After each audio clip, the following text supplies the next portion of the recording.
Hey there, this is Natalie Hunter, author and weeb, here to help you get hyped for Season 2 of ReZero with another video with some minor spoilers about what you can expect to see when the season airs in July.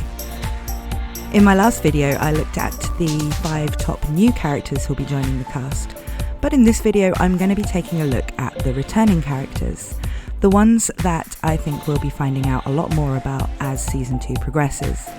Some of these characters in Season 1 either didn't get a lot of focus, or had some very interesting mysteries around them which were not resolved in Season 1. I won't be spoiling exactly what the secrets are about these characters or what we'll be learning about them in the new season. This is really more to get you excited about which characters you're going to be finding out backstories for, and resolutions to some of the biggest questions about them that were left hanging from Season 1. Okay, so without further ado, let's take a look at the first of the 5 characters I'm going to be talking about in this video. There were few characters in Season 1 quite as mysterious as the Margrave Rosewall the owner of the mansion that Subaru's been living in, and the person supporting Amelia's claim in the royal selection. He's also probably best known for the creepy bath scene, but the less said about that the better. There were quite a lot of questions left open about Roswall in Season 1, for example, what his relationship with Ram is exactly, and why he never really appeared to help when he was needed, despite being one of the strongest mages in the entire series.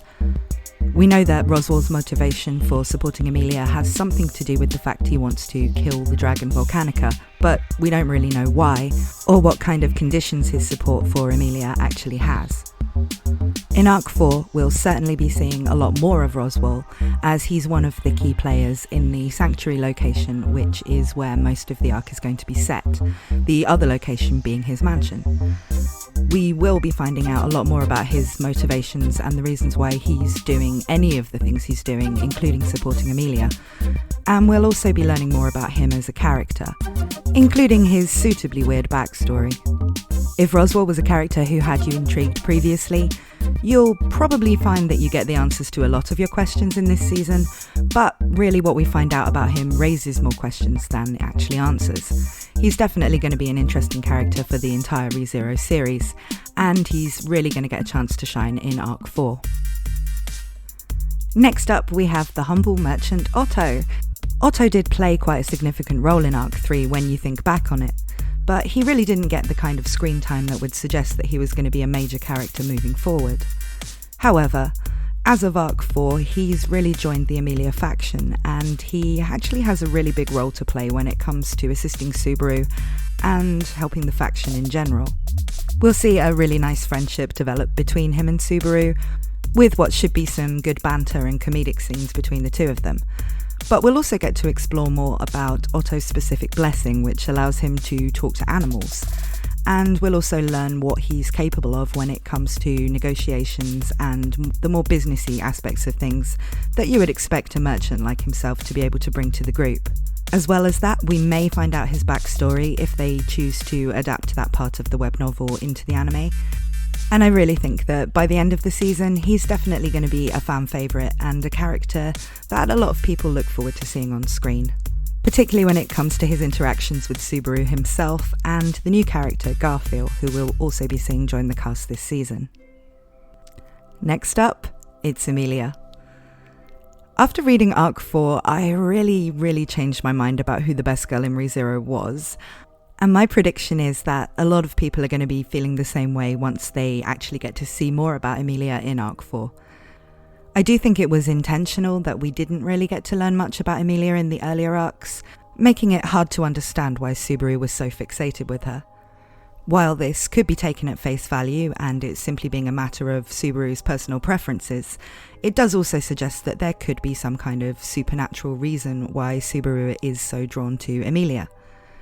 Nevertheless, as of Arc 4, we'll actually get to see her as a character in her own right, rather than through the eyes of Subaru, who idealises her.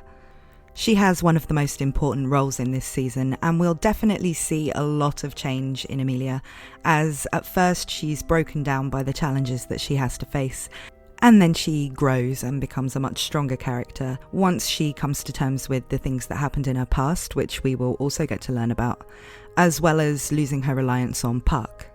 I won't spoil how any of that happens or what Emilia is actually able to do when she uses her full power, but you're definitely going to enjoy finding out when you watch the season.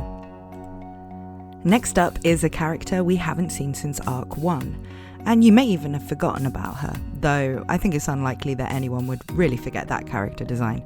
It's Elsa.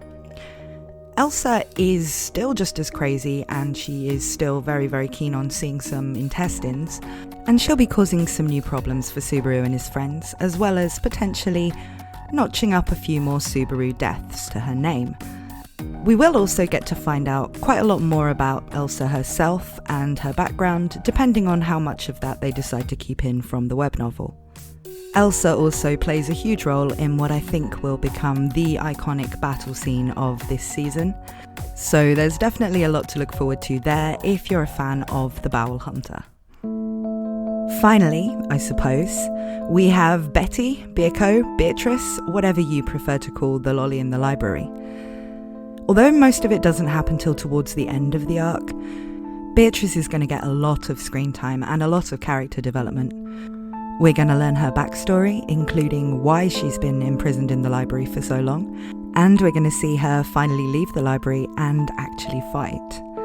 Everything around Beatrice is just as interesting as it was kind of hinted it would be in the earlier seasons when we saw her, and I think people are really going to enjoy the way that she's been brought more into the main cast. After the events of Arc 4, moving into Arcs 5 and 6, which is currently as far as the web novels got, Beatrice is pretty much ubiquitous. She's always with Subaru, and we get to see her doing all kinds of cool stuff, as well as being really cute. So if you liked this character in Season 1 and felt a bit let down by the fact she didn't appear very much in Arc 3, you'll definitely enjoy what's to come. If you actually weren't so keen on Betty as a character, I think she might be able to win you over in Season 2. Some of the more over-the-top aspects of her character are toned down a little as she becomes a bigger part of the story, and she does have an awful lot of power, so she's cool to watch, and she's also still pretty funny. Okay, so those are 5 returning characters we're definitely going to be seeing more of in Season 2 of ReZero. I hope you enjoyed this video. Please like and subscribe if you did. This is a new channel, and I am planning to do a lot more videos about ReZero Season 2, as well as the series in general, plus content about all kinds of other anime. You can also check out my own books, many of which are quite anime inspired with definite isekai elements. Though I have to warn you, they are kind of on the steamy side, so they're definitely not for kids or anyone of a sweet and innocent persuasion. You can check them out by following the link in the description, which is to my full catalogue on Amazon, where all of my books are available either to buy or to read free with Kindle Unlimited. Thank you for watching, and I hope to see you again soon.